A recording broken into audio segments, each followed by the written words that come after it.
there. We seem to have Megan and Nick seem to have sorted it out amicably, which is nice to see. I was going to say a few more words about Ken MacLeod, the science fiction writer, but given that we're running a little late, I'll just say to you that I'm delighted that he's here.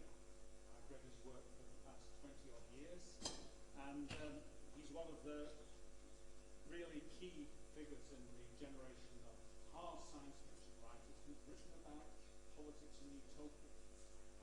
And for those of you who don't know his work, I recommend particularly the Revoution books, which really are some of the most interesting British political science fiction, I think, certainly since the Second World War. But I'm not going to say any more. He will introduce himself to some extent and have got some interesting things to say about science fiction, utopia, and the socialist revolution. Thank you very much, Peter. Can everyone hear me? Yes. Not very clearly. Not very clearly, right. Is there a microphone? Yes. Well, this is handy. Right. So with one hand, I will click on the mouse. Yes. Right. Can everyone hear me better? Yay. Right. Historically, there have been three main ways of envisioning a future society. The first of these is prophecy, based on religious prophecy or visions of a better world to come, brought about with the aid of supernatural forces like the army from the heavens that you can see up there. And it may have its origins in apocalyptic, which, as far as I know, is a mode of religious thought first developed by Jews after the exile, or perhaps during it, I don't know. In an early Christian contribution to that genre, the Revelation to John, which you can find at the back of the Bible, the idea of a better world to come was formulated as a prophecy of the millennium, 1,000 years of peace and happiness before or after the return of Christ. Needless to say, Christians have differed about whether it was before or after. Wrong click. And as Norman Cohn recounts in his classic work, The Pursuit of the Millennium, millenarianism became a subversive doctrine. Across Europe for over 1,000 years, this belief inspired repeated uprisings of the peasants and the poor. Led by some preacher or prophet, they rose up, massacred the rich or the clergy, and established a community of common property, which after a few terrible months fell apart or was crushed. The second form of imagining the future is utopia, based on rationally working out the form of an ideal society and then offering it as a model to be emulated. Usually this too is based on communism on property held in common, and the utopian thinker may hope that the rulers of society, the rich and powerful, will be persuaded of its advantages. He or she may encourage the formation of small communities on utopian principles to show that it can be done. The greatest and kindest of the utopians, Robert Owen, tried both. The third way of imagining the future is science fiction. Science fiction looks for the seeds of the future in the present. It seeks truth from facts, or to be more exact, it seeks imaginative truth from scientific fact. It takes existing social trends and tendencies and extrapolates them, or exaggerates them, or turns them around and puts them in reverse. It seizes on new inventions and discoveries and imagines their consequences. It envisages future inventions and discoveries and further consequences. Or it imagines different turning points in history that might have turned out differently and then works out the consequences. But it always begins from the present. And of course, if the present is itself changing rapidly, people find it easy, if not inevitable, to imagine greater changes in the future, changes for the better or for the worse. So you could say that the millenarian or apocalyptic way of imagining the future comes out of societies that seem impossible for human beings to change by their own efforts. The utopian way out of societies that are just beginning to change, and the science fictional way out of societies that are already changing, societies in which change is a daily reality. Such societies will generate science fiction, literally on an industrial scale. Science fiction as we know it today, then, has not always existed. Since ancient times, of course, there have been tales of remarkable inventions, strange monsters, unknown lands, and imaginary voyages, even journeys to the moon. Likewise, utopias, as we now know them, have not always existed. Certainly, people have imagined better societies in legends of the past as in a golden age, or prophecies of the future as a kingdom of God. And for almost as long in the Western tradition since Plato's Republic, there have been attempts to describe and justify an ideal society based on reason rather than on legend or prophecy. But with Thomas More's Utopia, this for the first time becomes connected with a critique of existing society and social injustice. More's Utopia was not set in the future, but located in the New World, and it may have been inspired by travelers' accounts of the societies of South and Central America as they existed before the conquest. I've skipped. Anyway, More's book, as I'm sure you all know, describes a kind of communism, a society without private property or money, and it contrasts this with a society More and his readers knew in England, with the enclosure of common land, the displacement and impoverishment of the peasants, the hanging of petty thieves, and other such charming features of emergent capitalism. But More had little expectation of his utopia coming about. Later utopian thinkers, reacting to and inspired by the Industrial Revolution and the French Revolution, did conceive of their utopias as possibilities that could be brought about. But they imagined their being brought about by persuading the rich or powerful people. Robert Owen actually appealed to Queen Victoria, who was not convinced. So Owen, who was himself a successful and enlightened businessman, spent his fortune in setting up communist settlements in North America. That's a view of New Lanark. Owen began his career as a successful businessman and social reformer by becoming the manager of the cotton mills at New Lanark in Scotland. He showed in practice that good pay and conditions, free education from a very early age, decent housing, and rational and humane treatment generally could completely transform a poor, ignorant, and degraded workforce into a healthy, literate, and cheerful community. And as Engels pointed out in the famous pamphlet, Socialism, Utopian and Scientific, New Lanark was always profitable for the shareholders. Owen was no impractical dreamer. It was his subsequent belief that a similar transformation could be brought about across the whole of society if only its rulers could be persuaded to adopt his principles that made him a utopian. And the criticism that Marx and Engels made of that view is there. And there you see a picture of me towering above society.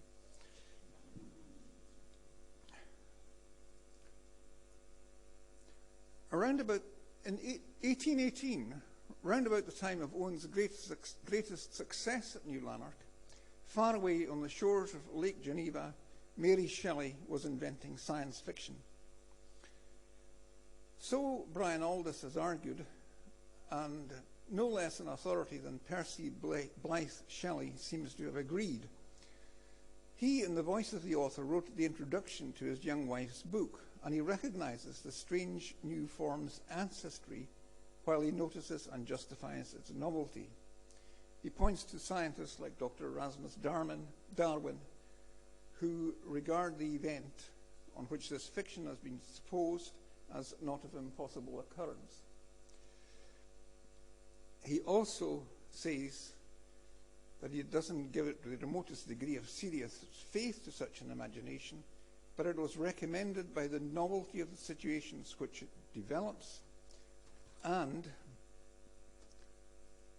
however impossible as a physical fact, affords a point of view to the imagination for the delineating of human passions, more comprehensive and commanding than any which the ordinary relations of existing events can yield. And as we can see, that very book is still inspiring new combinations today and drawing out some of the implications of that work, Frankenstein. Frankenstein was very much a novel of social criticism, and it's based on the same theories as the practical criticism of Owen, namely the materialism and determinism of the radical thinkers of the Enlightenment. Mary Shelley's own father, William Godwin, was one of these thinkers, and according to their theories, in all normal cases, education and environment determine character. These theories are dramatized in the book. The creature, spurned by his creator, enlightens and educates himself. He learns language by listening in secret to human speech. He only becomes a monster when society rejects him, and his creator breaks his promise to provide him with a mate. More than a century later, in 1926, Shelley's prospectus for science fiction was more concisely summed up by the pioneering American editor Hugo Gernsback as a charming romance intermingled with scientific fact and prophetic vision.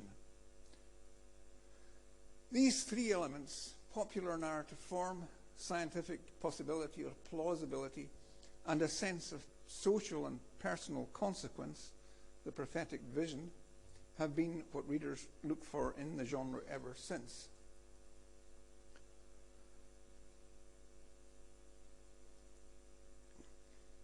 Is there any connection, or are there any connections between socialism, utopia, and science fiction? Yes, but these connections are more complicated than we may think. Many years ago, I gave a talk at New Lanark, which is now a heritage site for the memory of Robert Owen. And in it, I explored in some detail the three ways of imagining the future: millenarian, utopian, and science fictional, and the three kinds of socialism or communism associated with each. And I suggested that science fiction has some features in common with Marxism, specifically with historical materialism. I said, what distinguishes SF from previous ways of thinking about the future is precisely what distinguishes Marxism from other forms of socialism. It investigates the possibilities of the future by looking at the tendencies of the present, developments in technology, scientific discoveries, social trends, and how these interact. A reading of science fiction is one of the best possible preparations for understanding Marx's materialist conception of history, no matter how conservative or pro-capitalist the given writer's own views may be.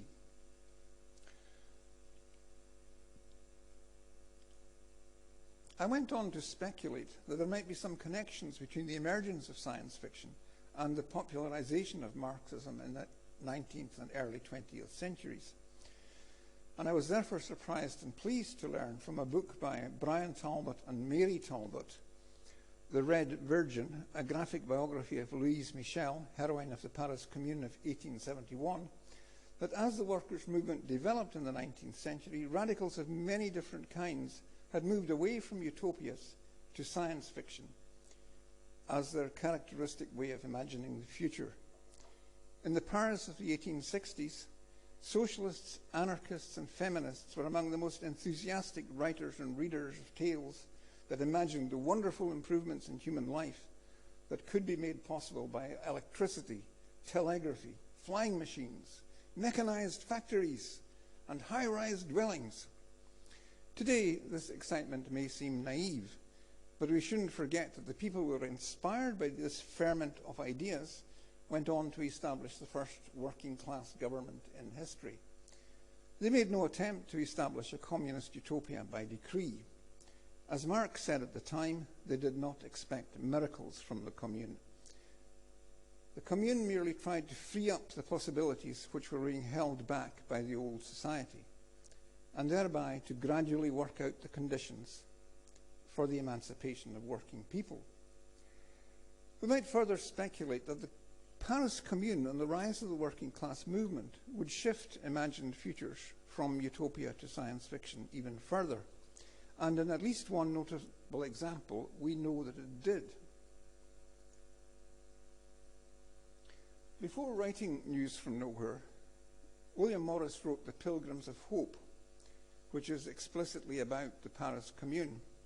And in a chapter of News from Nowhere itself, How the Change Came, the revolution has some points in common with the Commune, as well as, of course, differences arising from the very different circumstances of Paris in 1871 and London in a future revolution.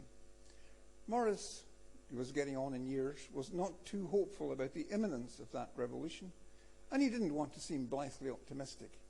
So he set it at the far-off date of 1952. News from Nowhere was the first Marxist utopia, and in a sense it wasn't a utopia but science fiction, because the future society comes about as a result of class struggle and revolution that grew out of the very movement that Morris himself was active in. The very first line of News from Nowhere is, "Up at the League," says a friend, there had been one night of brisk conversational discussion, etc. Up at the League, the Socialist League meeting, and earlier the Social Democratic Federation, the SDF, in which Morris had been active. The book it was written in answer to, Bellamy's Looking Backward, was a socialist utopia that wasn't Marxist, but it too was science fiction. News from Nowhere was the first Marxist utopia, and as far as I know, the last. There have, of course, been communist utopias and variously socialistic utopias written since, but they've been written much more explicitly as science fiction, with utopia as the setting or the background. The most surprising people keep reinventing communism by accident,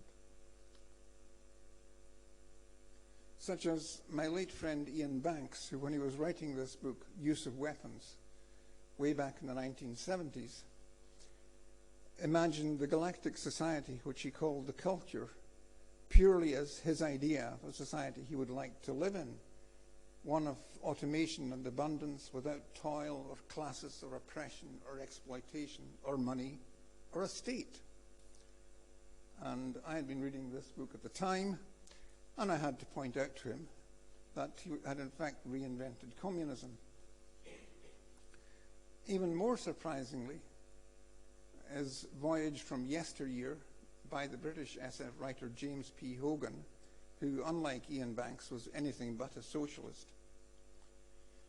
Ursula Le Guin's The Dispossessed, Marge Piercy's Woman at the Edge of Time, Ivan Yefremov's Andromeda, the Noon Universe novels of the Strugatsky brothers, Kim Stanley Robinson's Mars trilogy and 2312, and of course Star Trek, have all in very different ways explored possibilities of a better world beyond capitalism. For my sins, I've even written one myself, The Solar Union, in my novel, The Cassini Division. A common response to these imagined societies of common ownership is to say, I'd quite like to live there if it was as you describe, but I don't think it would work, or you haven't shown how it would work. And I think that's a justifiable criticism. They all hand-wave towards unspecified machinery. Morris has his force engines humming away behind the greenery. Hogan has his coordinating computers and robots. Ian Banks has his ship mines. In the culture, in Banks's culture, the humans need concern themselves no more with economic coordination than the bats in a belfry need to follow the deliberations of the General Synod. The same is true of my own Solar Union. Basically, people there live in an immensely fruitful and various tree. Sometimes their councils of elders tell the tree what to do, but it is by no means evident that the tree listens. So although I'd happily live in the solar union myself, I haven't shown how it would work. What socialists did instead of writing utopias was to write non-fiction of a basically programmatic character and sometimes propagandistic fiction. Just 4 years after News from Nowhere, Robert Blatchford's Merry England came out in 1894 after being serialized in Blatchford's weekly The Clarion, and it went on to sell over 2 million copies worldwide. It may well have sold about 1 million copies in its first year, or very close to that. In its recommended reading lists are News from Nowhere and other works by Morris. Blatchford wasn't himself a Marxist. He said, "I have never read a page of Marx. I got the idea of collective ownership from H.M. Hyndman. The rest of my socialism I thought out myself." As I'm sure most of you know, the irony of this disavowal is that Hyndman was the first to popularize the idea of Karl Marx in the English language in a book called England for All, rather to the annoyance of Marx, who didn't get any credit for it. But he did add, "With all that, his little book, so far as it pilfers from capital, makes good propaganda." Blatchford, in turn, clearly influenced a very popular novel, The Ragged-Trousered Philanthropists, which even in an abridged edition sold many thousands of copies and made many thousands of socialists. And in that book there is an account of a visit to the locality by one of Blatchford's Clarion clubs. These were groups of socialists who went around, cycled around England, preaching socialism and selling books. One young miner who supported the Liberal Party was converted to socialism by reading Blatchford's articles in the Clarion. His name was Aneurin Bevan, who went on to give Britain the only installment of communism it's ever had, the NHS. To these works we can add the late 19th and early 20th century English translations of Karl Kautsky's The Class Struggle, The Social Revolution, The Day After the Revolution. August Bebel's Woman and Socialism, and not forgetting Kropotkin's Fields, Factories and Workshops, all of which go into almost as much detail as the utopians do about socialism as a practical alternative. So I now turn to a great political philosopher of more recent times.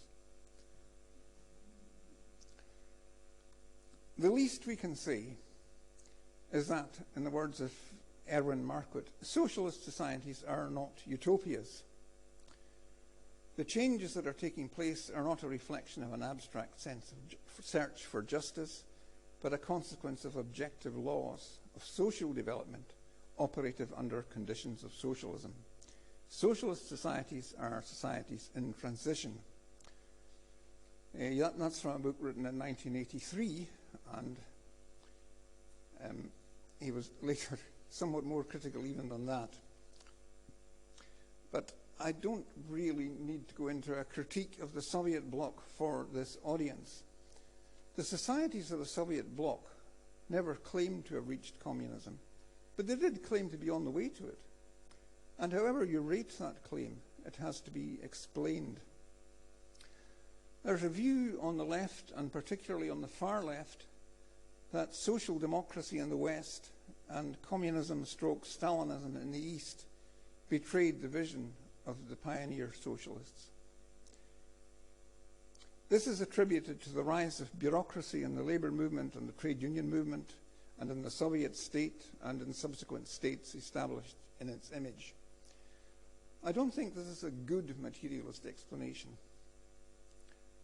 We have to account for the fact that, with very few exceptions, the people who were inspired by Morris and Blatchford and Bellamy and Kautsky and all the rest flowed into the mainstreams of what became the socialist movement in the real world, whether reformist or revolutionary whether Labour or Communist in this country. We should not use Utopia to judge real socialism and its results, but instead use these results to criticize Utopia.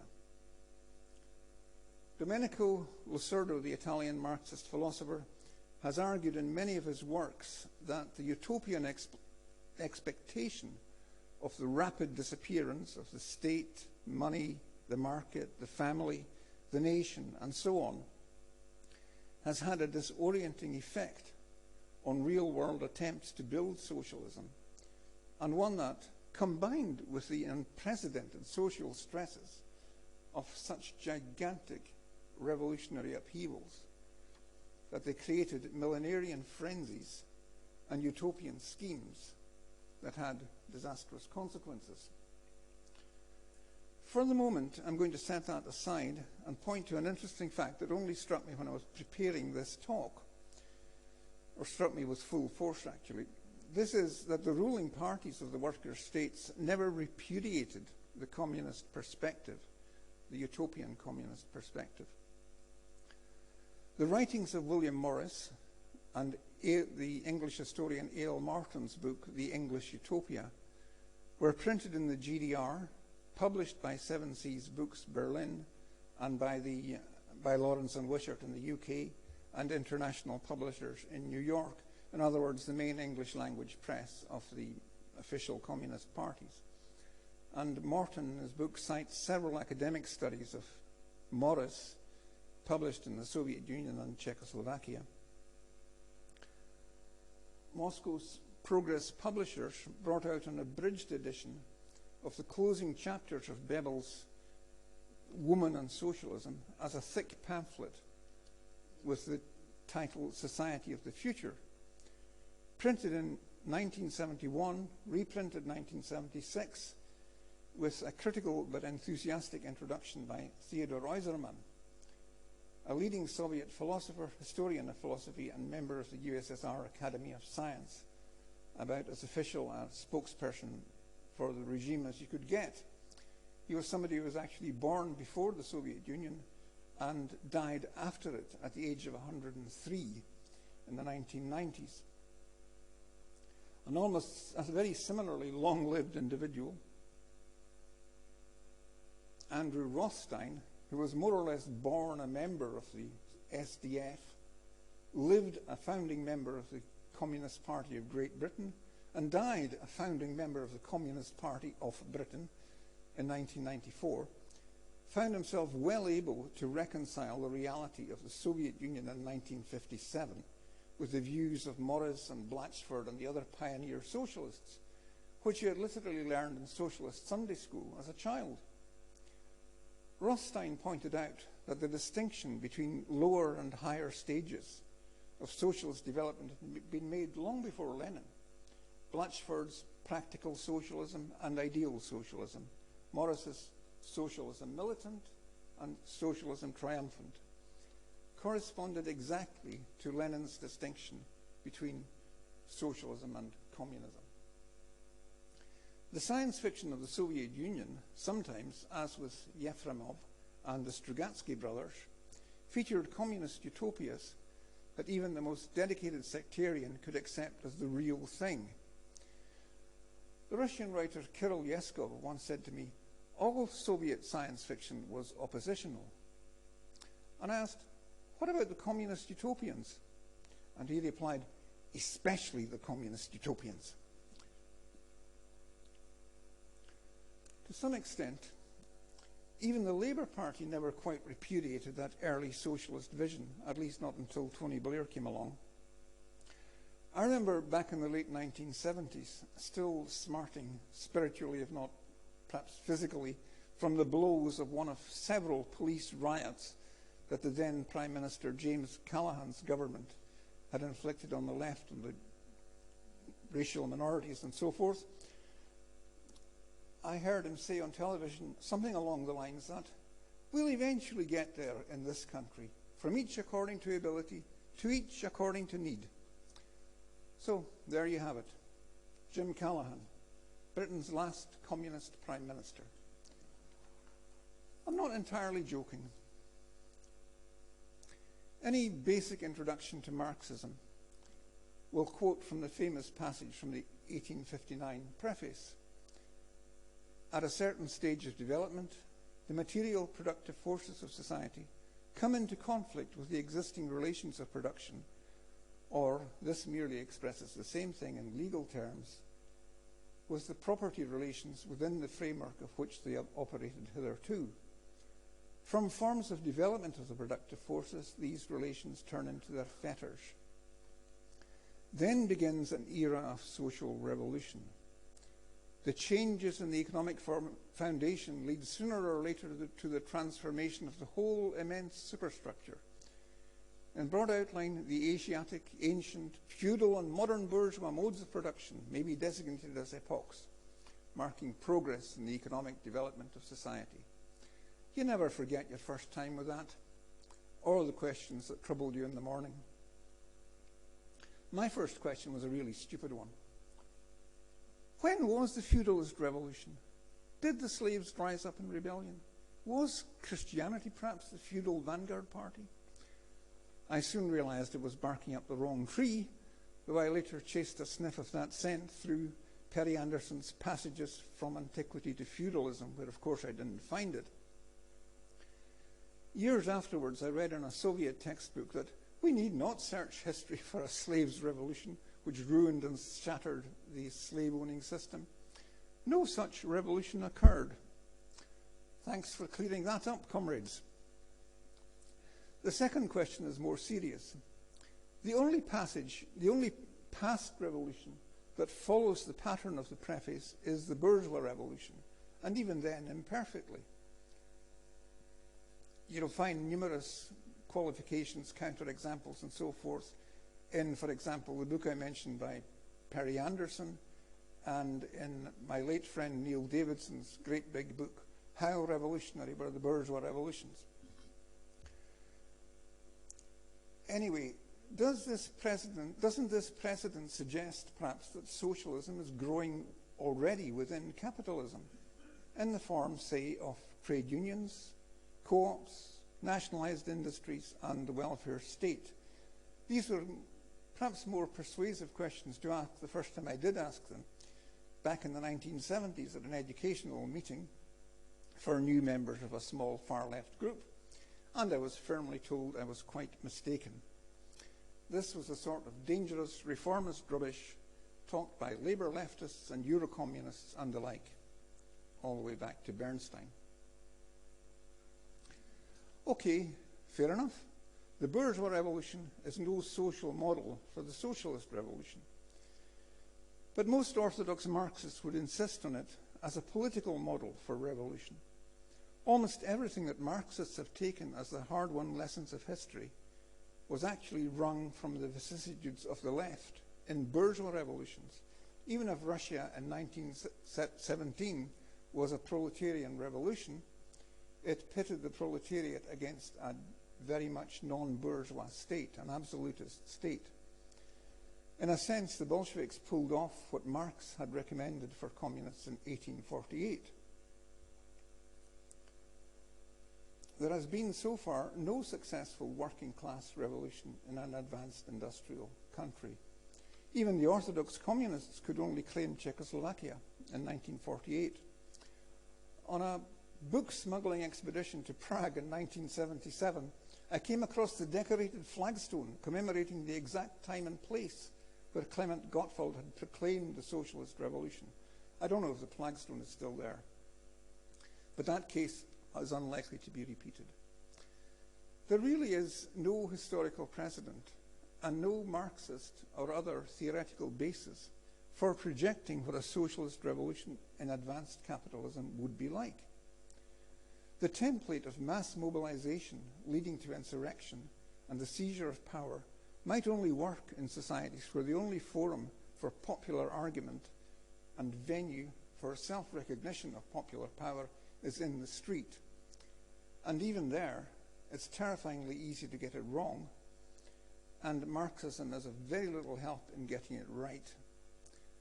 None of the laws of social revolution detailed in the manuals of historical materialism that Moscow used to progress publishers in Moscow used to turn out, gives you any of the useful tips for revolutionaries that you'll find in David Hume, Lord Macaulay, and Machiavelli. I would say, contrary to Gramsci, that the modern prince has yet to be written. It gets worse. Not only do we have no idea what a socialist revolution might be like, no one has any way of knowing if one has happened. I earlier mentioned millenarianism. Now, the opposite opinion to millenarianism is preterism. The belief that the events foretold in Revelation have already happened, and did in fact happen in the year 70 CE with the fall of the Jerusalem temple. What I'm going to suggest now is what I have jokingly called Marxist preterism, an idea that occurred to me in the late 1980s and has stayed with me ever since.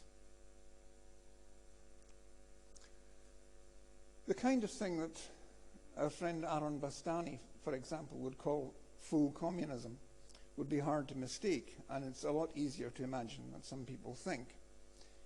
But few imagine it as possible immediately after the revolution. What's immediately possible, most Marxists would argue, as a society in transition to communism, which is usually called socialism or a worker state. But in such a society, the central social relation of capitalism, wage labour, persists, as does the market, however restricted. So if you look from space with an X-ray at the bare bones of the economy, there is very little to distinguish a worker state from capitalism, or from state capitalism for that matter. What makes the dry bones live and makes the society transitional or socialist is purely the political will to move away from capitalism and towards communism. And many revolutionary socialists see the guarantee of that will in the consciousness of the working class, influenced by the party and expressed through workers' democracy, such as the late Irish socialist John Molyneux suggested, weekly mass meetings in football stadiums. He said discussion would be endless. Indeed it would. Some of the Maoists used to see it in the concentrated consciousness at the top of the party, or indeed in the brain of the great leader. But this important political and moral difference can obscure one fundamental agreement: that the socialist character, and therefore the real class nature of what might or might not be a worker state, is determined by the consciousness of those in charge of it, whether they're elected by the many or appointed by the few. Now, the irony of this is that socialist consciousness exists on a mass scale in societies like ours, societies that most Marxists would indeed consider capitalist, but it isn't, in almost all cases, conscious of itself as socialist consciousness.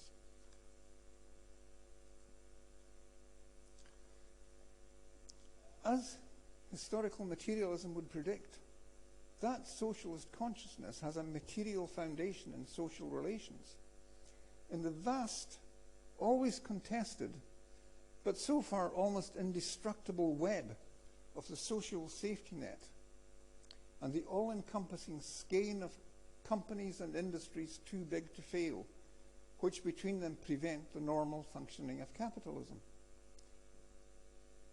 But a capitalism that functions abnormally for political reasons that are in the last resort reducible to the veto of the working class is what most Marxists expect to exist after the socialist revolution.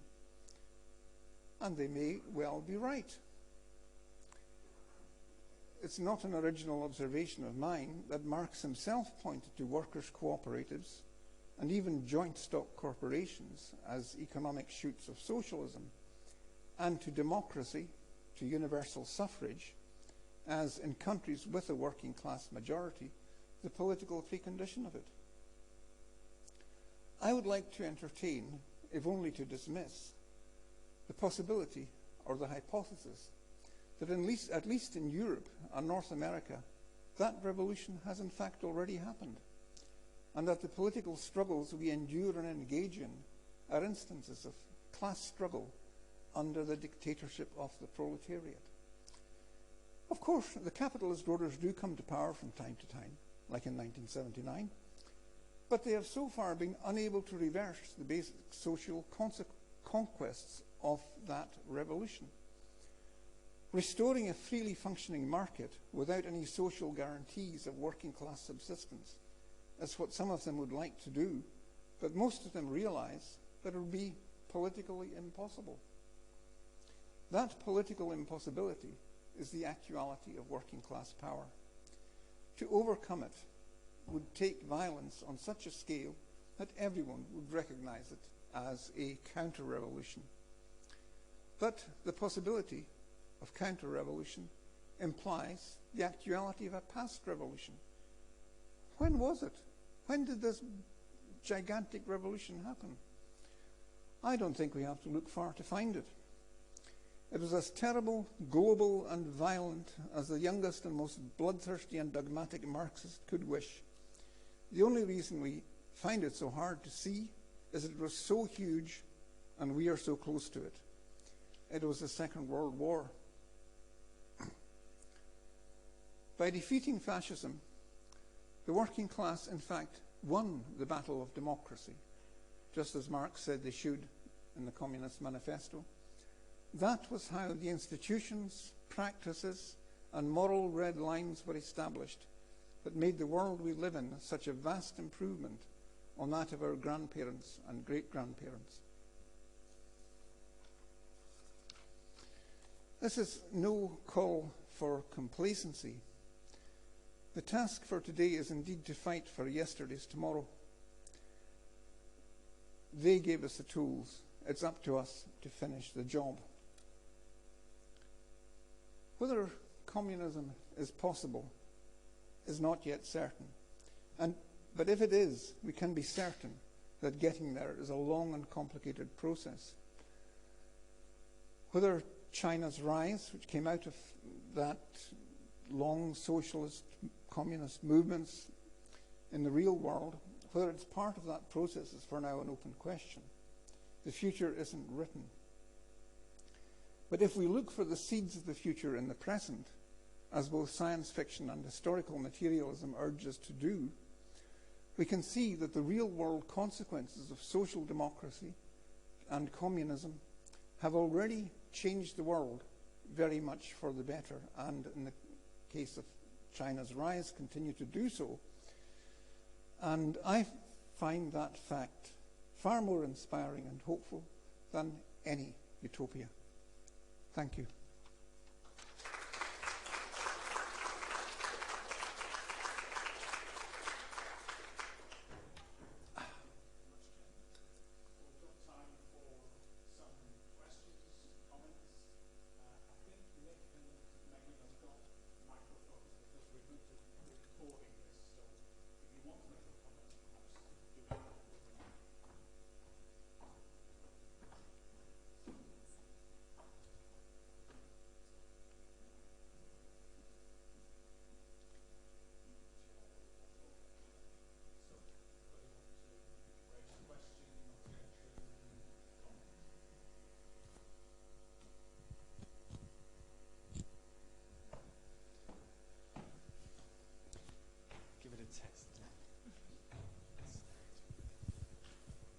Hello.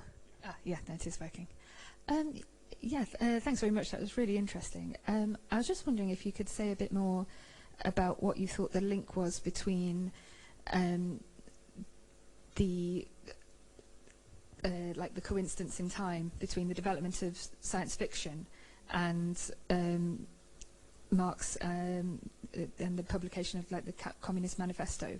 What is it that you think was driving those two in the same way?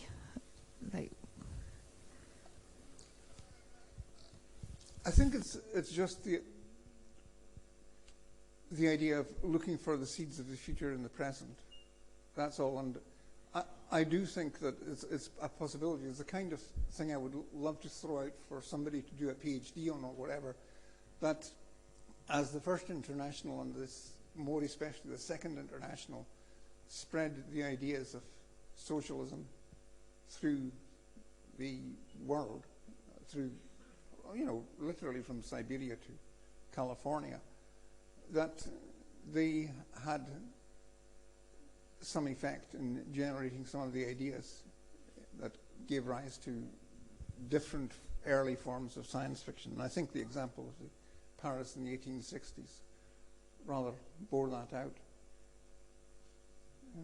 I'm not saying that Marx ever thought along those lines, or that very many, if any, science fiction or proto-science fiction writers did.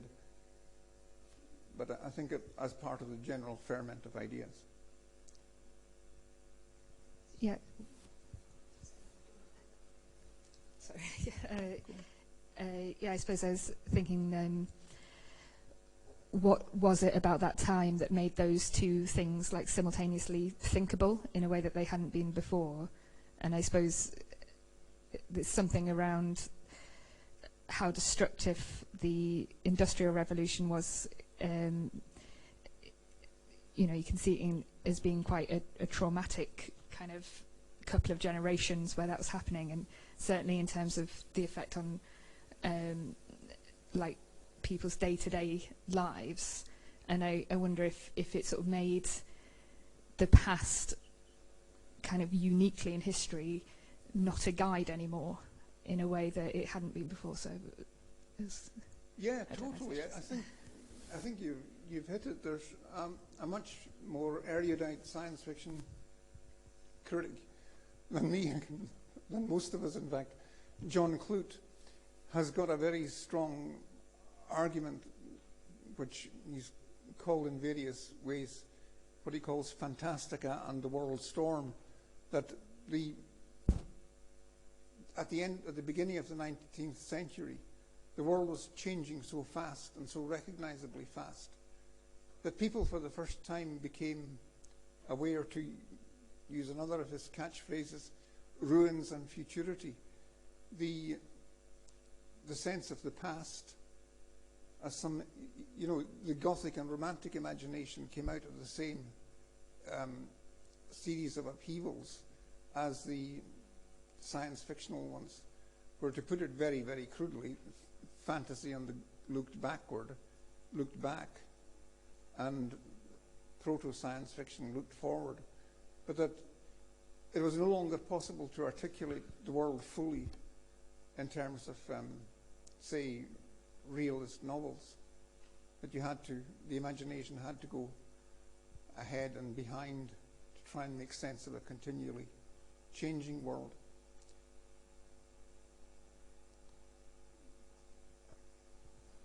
Thank you very much for a really interesting talk. I would like to press you a bit more on this concept of counter-revolution that you just touched on very briefly. What you call the seed of the future in the present is probably something that Fred Halliday, in his book on revolution in world politics, would actually call the counter-revolution. So his argument was that the reason why communist revolutions never really took off fully was that they came too late. So they came at a point when capitalism had already developed this soft edge that made capitalism sort of less objectionable to people. And that was the counter-revolution. So now there was not really the space anymore for people to tackle it, because it looked like something that could develop, when in fact it was just designed to be that way, that it's just not moving on from there. So I would like to hear your opinion on that.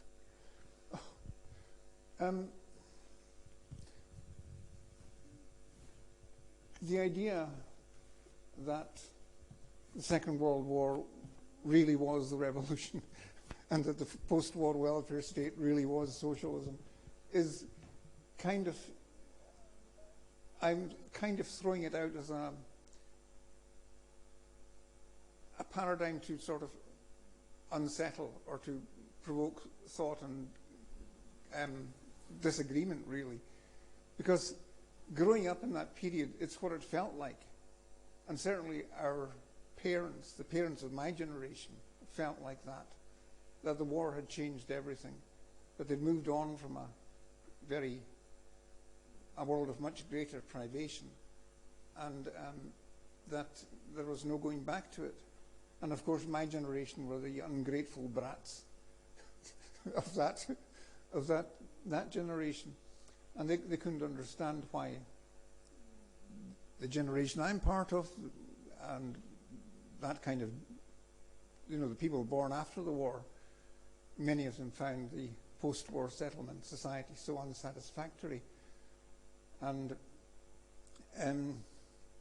so I don't think there's ever been a greater generation gap than there was between those who went through the Second World War and those who came after it.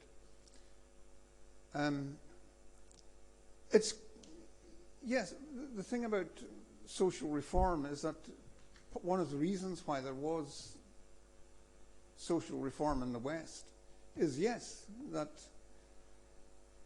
concessions were given, but they were concessions to something. They were the concessions to the rise of the working class movement. So I'm not sure it can be seen as a preemptive counter-revolution. When the counter-revolution, the real counter-revolution to German social democracy came in the 1930s with fascism, with Nazism. And that was potentially the greatest possible backlash, not just against the working class, but the oppressed races and nations of the world and so on.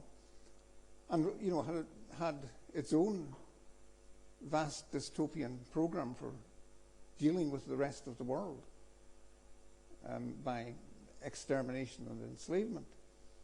So the defeat of that, turned things around again, and for a very long time meant that any kind of reaction like that was off the agenda. I'm aware that there's an awful and massive oversimplification in that outline.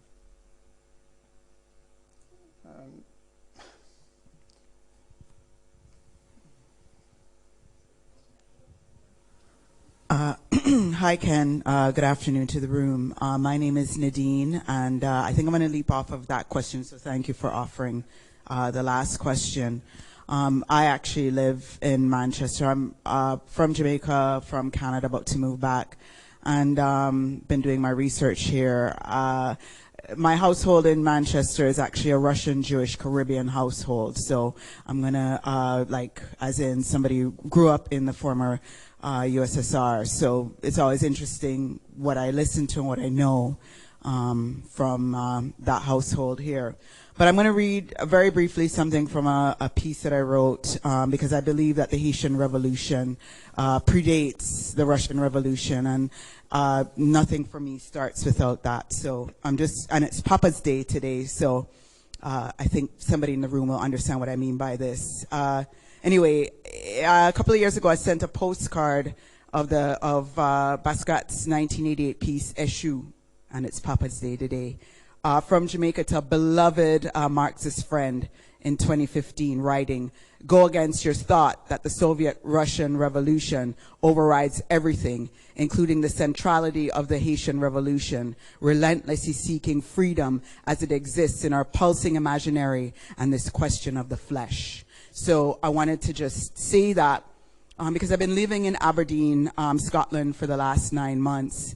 And, Jacobite history, the Bon Accord, etc. has actually been very central for me, for a Scottish man that I've been hunting for years and finding his papers.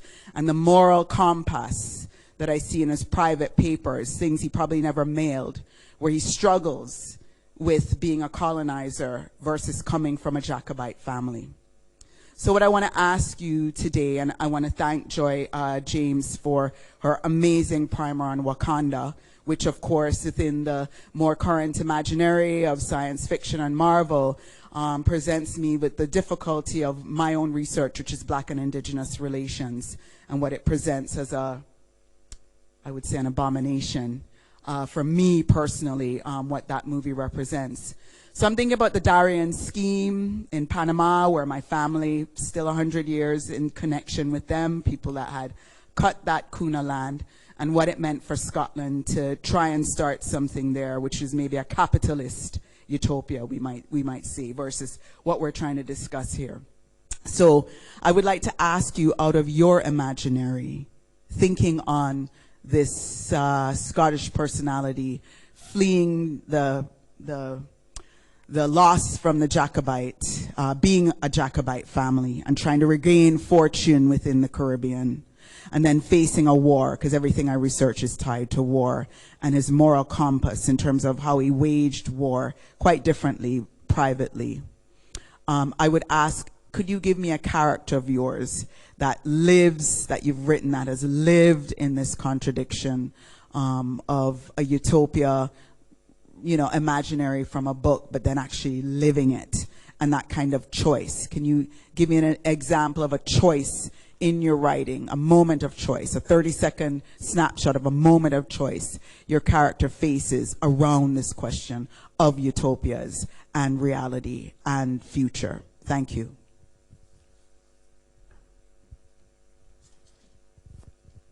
Well, it's kind of not quite related to utopia, but there is a character who has a moment of choice in my novel Intrusion, which is kind of the dystopia of a new Labour utopia. A woman who finds herself living in somebody else's utopia, as it were, and she has a choice of taking what we might as well call a magic pill to make sure that the fetus growing inside her will be as perfect as it could be, or not. And the choice of taking it or not might mean that a capacity that seems to exist in her husband and her son, her already born son, might disappear.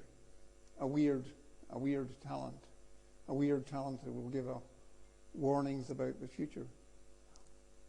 And her choice to take or not take that magic pill is quite consequent and emotional for her.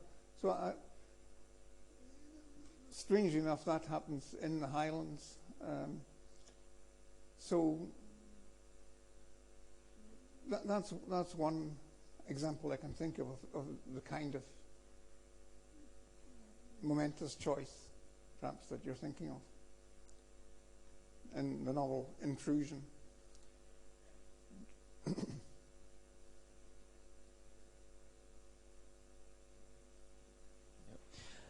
Thank you. Yes, like another person who asked you a question a bit earlier, I was a bit surprised to hear your provocative interpretation of the role of the Second World War in bringing a socialist-inspired form of maybe emancipation, collective emancipation. So I'm from France, and we have quite a different narrative that I've also heard in other countries around the rise of measures of what you might call a welfare state, and that was precisely that was a token or a concession made by the ruling powers to stay in control of the situation.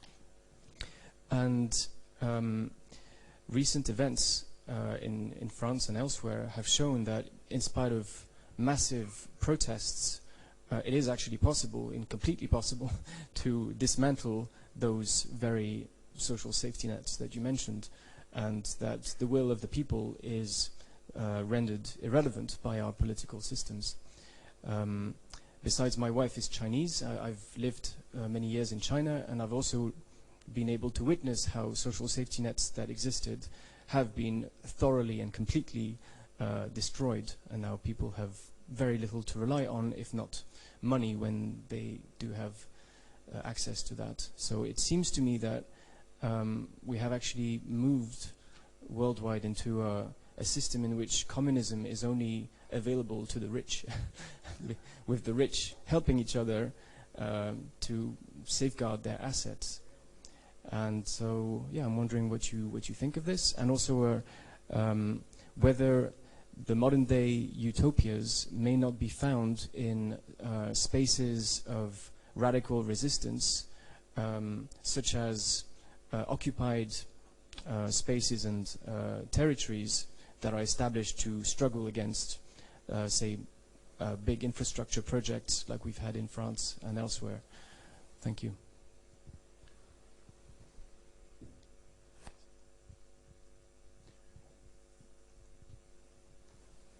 Yes, with regard to rolling back social safety nets, it's still, I mean, it is bad, and obviously we have to resist that and hopefully reverse it. But it's still not what Engels was writing about in 1844. You know, Manchester today, for all its faults, is not like that. So the case of China is more complicated, and obviously you've got far more lived experience of it than I have, which is only a very brief experience. But the general welfare in China does seem to be higher, a lot higher than it was under the iron rice bowl system. So there is, there have been losses at the same time. There have been massive gains. So I don't really feel competent to comment on that point, you know. I do though think here in the West we have more power than we realize, and it's through the political systems. Like here in Britain, both major political parties are very close in terms of what they intend to do, whether or not there's different styles of doing it. And a huge amount of political work has to be done. But when was that ever not the case? But I do think that there has been in the last 50, more than 50, nearly 70 years now, there has been a move forward. It'll be very hard to move back in Western Europe. And we should stand proud on that, you know. If our most very recent ancestors achieved these amazing things, I don't see why we could not aspire to do as well or better.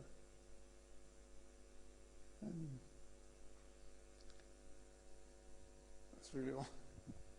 Yeah, I think this is on, right? Thank you for your presentation. It was very informative. I just want to ask a question, maybe it's like kind of an expansive one, based on some of the questions that have been posed. I was wondering about the concept of war and when we know a war is over. Because after World War II, at least, with the United States, that's when the OSS became the CIA. And so our intervention in the so-called Third World was a lot about assassinations. Like 1961 would be Patrice Lumumba, we could say 73, Amilcar Cabral, and it's based on research. The U.S. was involved in a number of those atrocities in terms of reshaping the world after World War II. And so we're talking about the so-called Third World, whereas the Soviets would have been the second, Britain, U.S. in the first. And so this racially driven,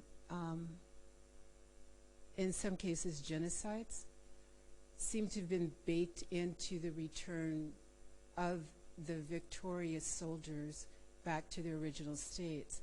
So one example would be in the U.S., when returning white soldiers returned, or, came back into the States, they created some of the most vicious, violent forms of the Klan because they had been trained as soldiers to kill, and they had a certain efficiency with that. And so Martin Luther King would say they were fighting for a second Reconstruction, but the students in SNCC would say they were fighting a second Civil War. So when I think of Vietnam, 60,000 Americans dead, but 2 to 3 million Vietnamese die, I'm just curious about what are we talking about in terms of victory and closure if these wars continue with certain populations. And Haiti comes to mind, that even though it won its revolution, it was constantly persecuted and attacked. And that seems that the wars are unending. You've pointed to the main weak point in what I was suggesting as an almost imaginative framework for looking at that particular part of history, and that is the massive imperialist counteroffensive that also accompanied decolonization. And before World War II, the French and the British and the Dutch and so on had overt colonial empires, and even getting rid of them cost millions and millions of lives. And then various forms of neocolonialism were reimposed at the cost of yet more millions. And the more you think about this, and the more stuff comes out, which we didn't even know at the time, we in the West, where the information was censored from us at the time, like what happened in Britain's empire in Kenya, the most horrific atrocities and massacres and tortures were happening when I was a little kid. And when I was a slightly older kid, in the mid-60s, the British were being driven out of Yemen. And the establishment of the first socialist state in the Arab world followed from that. Did we notice? No, we did not. So, and you saw the things like the massacres in Indonesia and all of that. So, yeah, it's an extremely vicious beast. And that, but another side of the story is that black soldiers coming back from World War II, and I think particularly coming back from Korea, were also inspired to take part in and defend the rising civil rights movement, and they were equipped to do so as well. So, yeah, it's a complex and horrific history, and it isn't over yet. Does that answer what you're... Yeah, it does, and it reminds me too with the Black Panthers, like someone like Geronimo Pratt coming out of Vietnam with a Purple Heart, and the war atrocities there, but then, goes underground to be a revolutionary, to confront racism and imperialism, coming out of the U.S. But I would just add that today we have Lloyd Austin as Secretary of State, so that a black person, has that position, but also says that they don't see any material conditions of genocide in Palestine. So I think there's this way, we have wins, but we have losses simultaneously. And I'm curious then if it's ongoing warfare against certain, vulnerable populations that are racialized, there will be compradors who will also work for the state, or the empire. So I was just curious. I don't have an answer to it, right? But maybe if we feel we live in different worlds, then our definition of utopia is going to be different as well. Yeah, we can't have a worthwhile utopia if we continue to live in different worlds. There's no doubt about that. The only utopia is one world.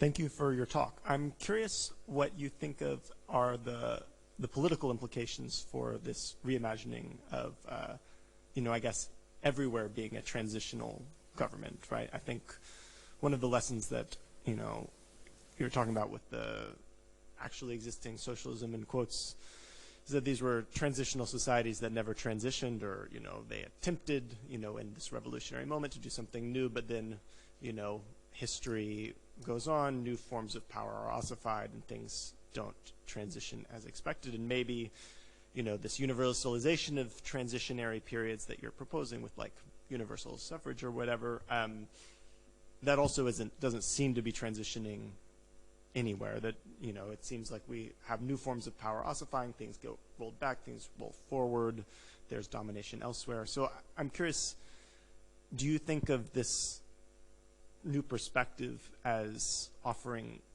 political lessons? Do we learn from, how things failed in the Eastern Bloc? Do we learn how things failed here? Is there something to be gained from this perspective in terms of what we do now, I suppose?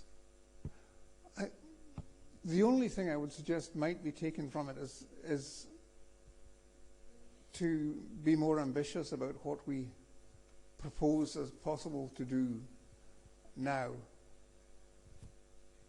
And there are dangers in that, because if you say to people, well, actually, the revolution is behind us. All we have to do now is grab what we can and build a better world with what we've got. And all the time, if you start doing that and you start destabilizing capitalism, and you find that there is in fact a hard core of the state and many other reactionary forces ready to lash back at you, it might take you unprepared. But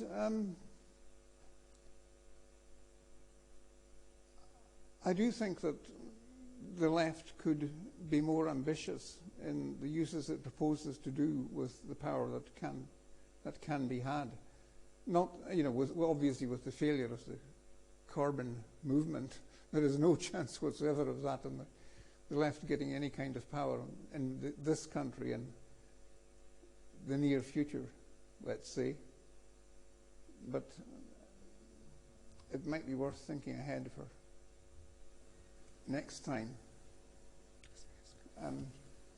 What I'm tempted to say is, next time it's no more Mr. Nice Guy. It won't be a geography teacher, with an allotment holder with a beard and so on. Next time it'll be somebody considerably more ambitious than that. Yeah, I'm not entirely sure where I'm going with that. Thank you for your keynote. That was really inspiring. But yeah, the discussion in particular made me think of my recent reading of a fairly old historical document, a text by Herbert Marcuse on counter-revolution and revolt, because we've been discussing the way how you refer to counter-revolution. And I think in his text, I think he provides a few kind of, interesting critical analysis, which I think may help us to put certain developments into perspective. On the one hand, I think he's kind of not very optimistic about, let's say, the equalizing potentials of Western welfare states. And I think what he does quite brilliantly in that text is also to show how, living in the United States after he had to, flee fascist regime in Germany, he also, emphasizing the, let's say, fascist potential residing in representative liberal democracies at the time. also, the text was written early 1970s. He kind of comments on the enormous state terrorism against black politics, the civil rights movement, and I think also what he does at the time, certainly, still in its beginnings, he's kind of looking at decolonial struggles at the time, as a kind of intellectual residing in the global north, in the West. So I think in that kind of work, he brings together some of the threads which have come up, in our discussion, which I find important to consider. Sorry, it's all right if I just add to that. I was thinking about what are the possibilities if we take your idea that the revolution already happened and now we're in the transitional stage. And I was thinking it has got, I think, huge mobilizing potential, because the phrase or the kind of mindset that's used to choke down every positive, progressive change in our political imagination at the moment is it's not realistic. You're not being practical. We have to be that's not, it's not realistic. You can't do that kind of thing. It's economic stupid, etc., etc. Well, if you can say in response to that, we already did. We've already done it. Yes. We've already had a socialist revolution.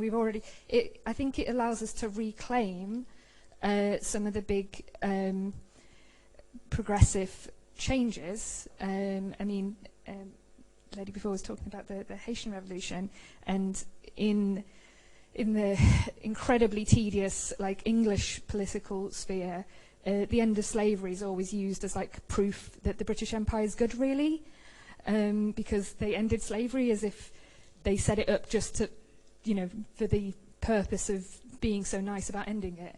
Whereas if you say, oh, that was a socialist victory, that was an anti-colonial victory, as part of this ongoing revolution, as was the NHS, as was, if we start to see these things as kind of building blocks in our, in that ongoing battle, rather than kind of partial compromises, and I think it can help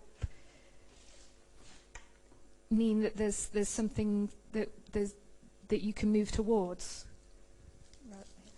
Yes. You've said it so much better than I did. It's a tremendously empowering sort of, even if it's a mythical framework, it's an empowering one, in the sense that you can say there aren't any actual, the obstacles are smaller than we may think. When you think of Nye Bevan fighting for establishing the health service, a health service free at the point of use, right throughout the country. A week or two ago, I watched that play live in my local cinema, the play Nye, and it is intriguing. It is inspiring. But when you think of the circumstances in which they did that, and how they were told all the time that this was unrealistic and utopian, and it would never work and never get through, and by guile and by determination, they did it. And is it too much to ask that we try to have at least as much gumption again?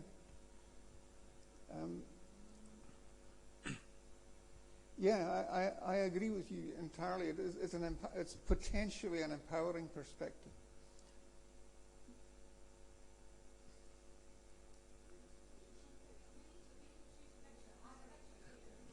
Yeah.